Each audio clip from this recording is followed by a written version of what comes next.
Hello friends, welcome back. My name is Dr. Vijay Bhatia. I'm a psychiatrist and have experience of working in mental health.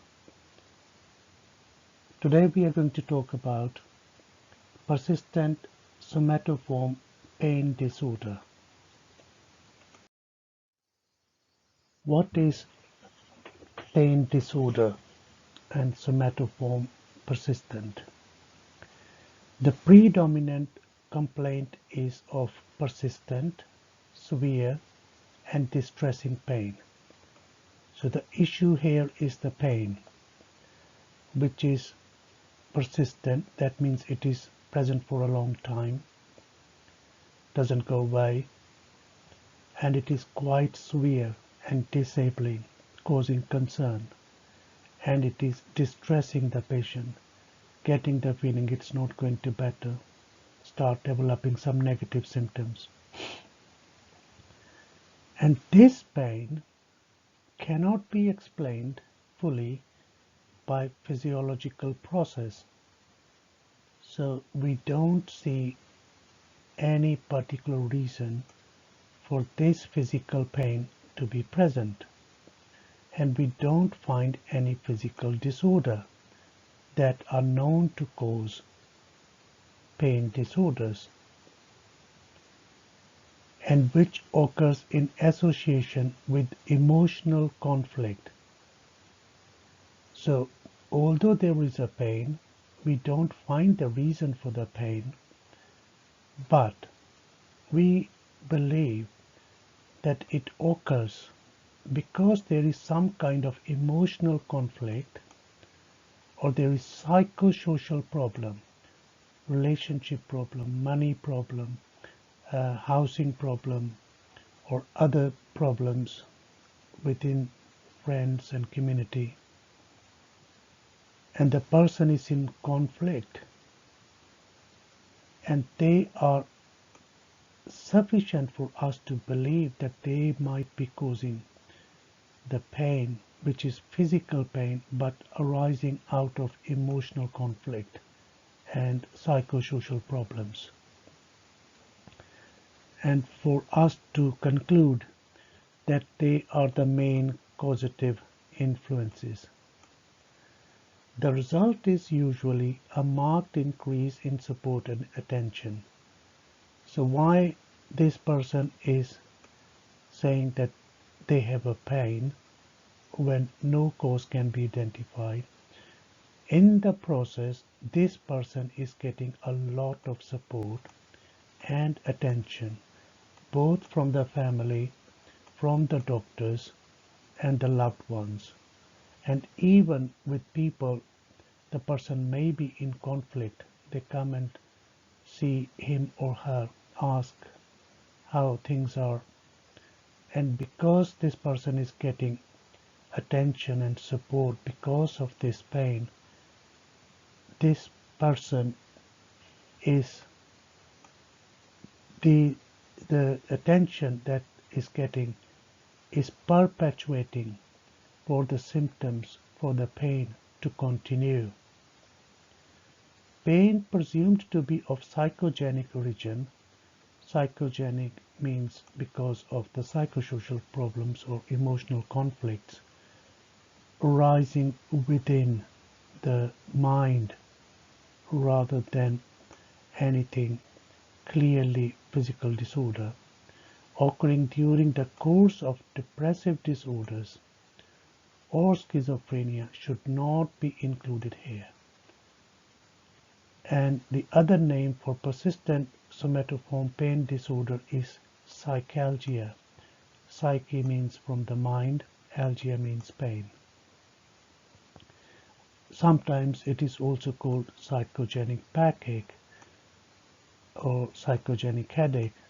So what happens in these cases, that the person complains of backache and we do not find any physical cause for that.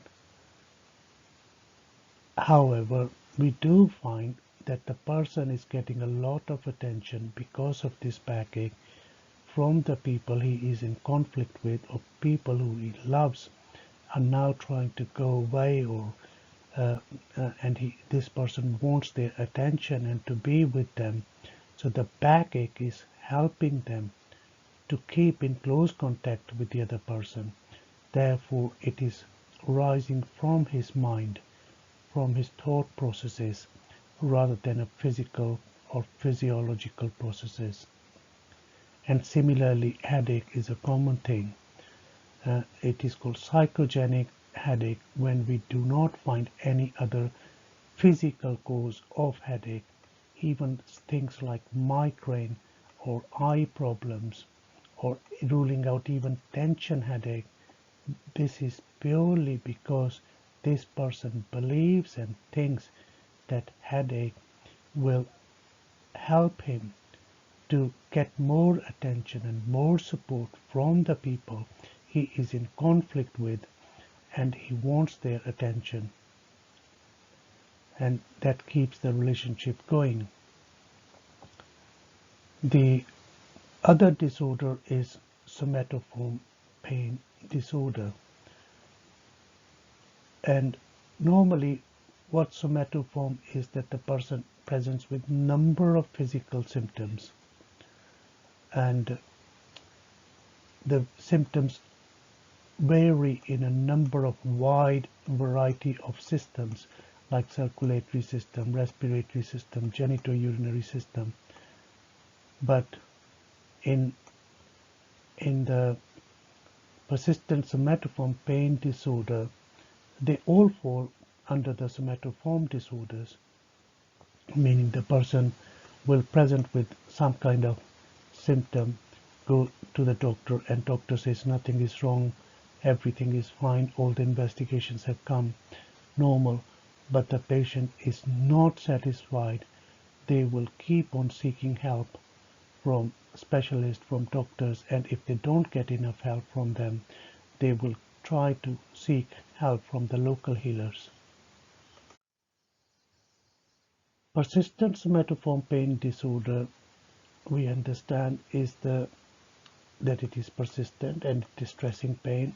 When we say persistent, we mean that it should be at least 6 months and continuously on most days. So it's sometimes difficult to understand what we mean by persistent. Could it be just persistent for a few weeks? Normally, in order to diagnose this fully, the symptom must have been present for at least 6 months, and very often these symptoms are present for much longer, for years and years. And the patient in that process continues to get the support and attention from the friends, family, and the people he is in conflict with, or he wants the attention. And if they are not there, if he stops getting that attention and support, the symptoms tend to dissipate to some extent. And this pain could be in any part of the body. We talked about mostly in the abdomen, when it is very difficult to diagnose these pains and need a number of investigations. Or we talked about psychogenic backache, psychogenic headache, because it's not easy to find out organic cause, and therefore these patients present with these kind of symptoms. But however, they can be present anywhere in the body,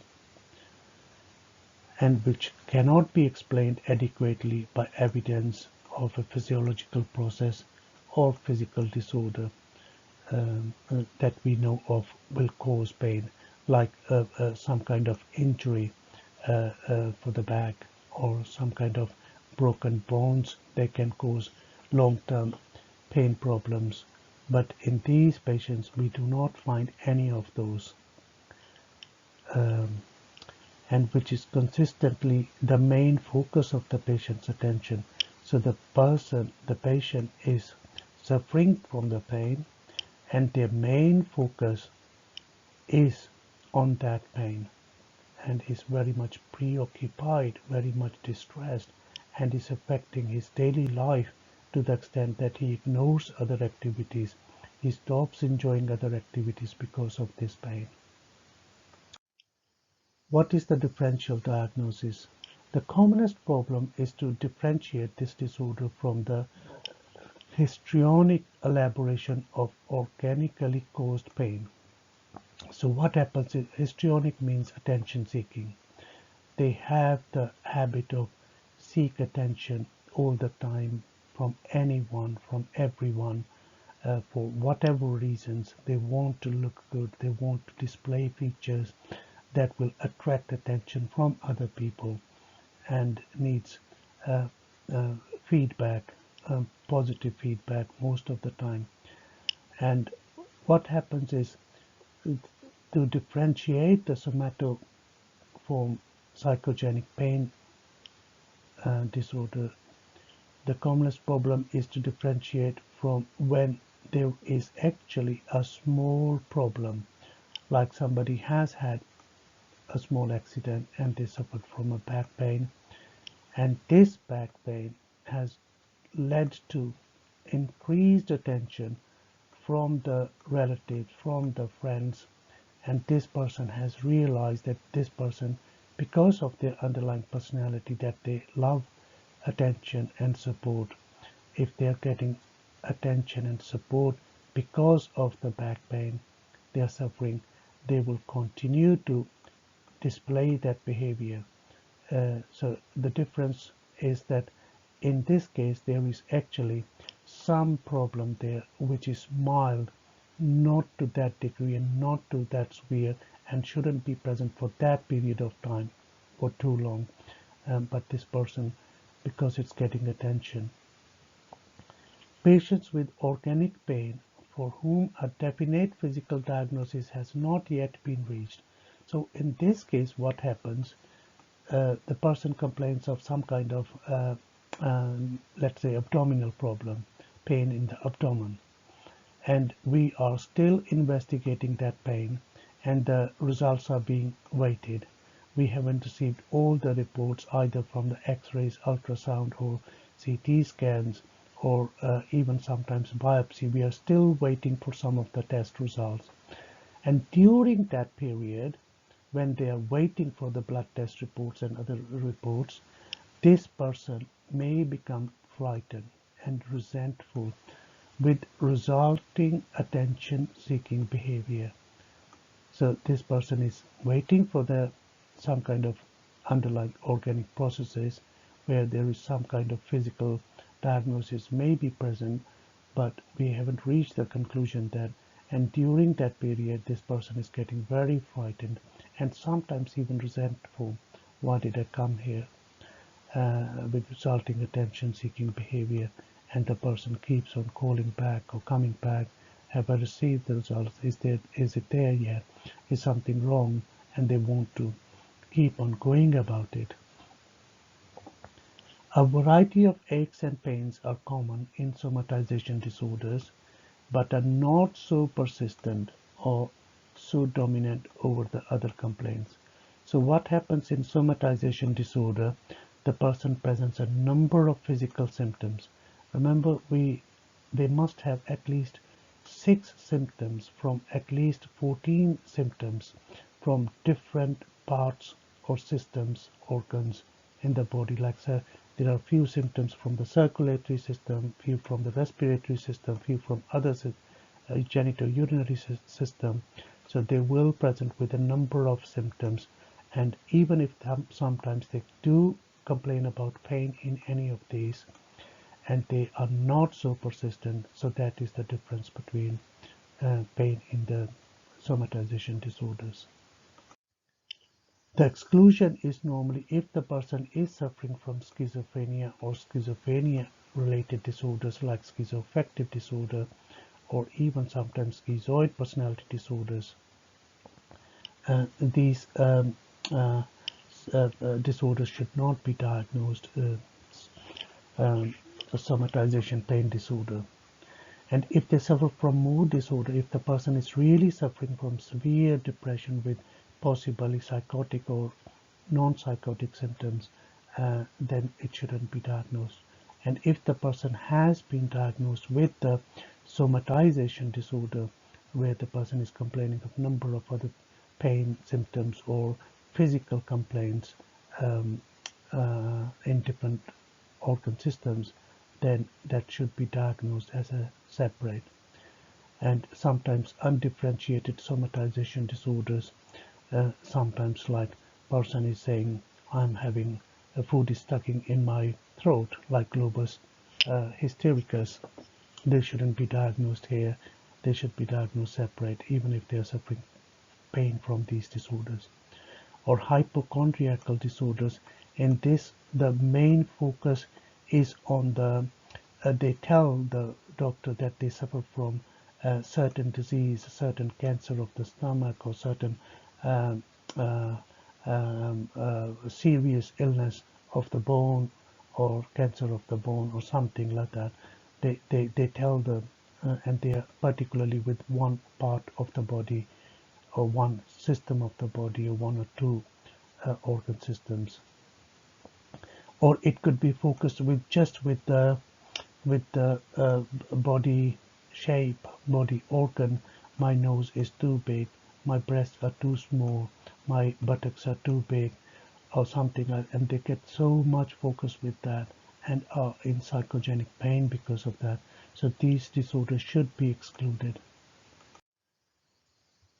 Because we identify that these disorders, somatization pain disorder, has a symptom is the pain, but this pain has no organic cause of physical disorder, and there is some kind of psychological conflict, and that is maintaining and perpetuating the disorder to continue, because the person continues to get the attention and support from the loved one. Because we identified no physical cause but identified only psychological factor that has happened before, and sometimes this is difficult to find, but normally if you explore it in detail, especially from other family members as well, you identify that there is some conflict going on in the family and psychosocial problems. Therefore, the main treatment will be with the psychologist, and they will identify what is the best way to treat this. And sometimes this will be treated either with counseling or talking therapy, and in particular cognitive behavior therapy, focusing on their cognitions, behaviors, and the psychologist will plan the therapy accordingly. However, if the symptoms of depression or anxiety develop, because the patient gets focused on these ones, and sometimes rather than getting support and attention, the support is not always there, and they come to the level that it causes distress, and the person starts feeling very negative and low in mood, that should be treated accordingly, and the person who is suffering from these symptoms should seek the specialist opinion. Well, thank you for listening and watching. If you like this video, please press the like button and share with your friends. Subscribe the channel for more videos on mental disorders. Thank you. I'll see you again.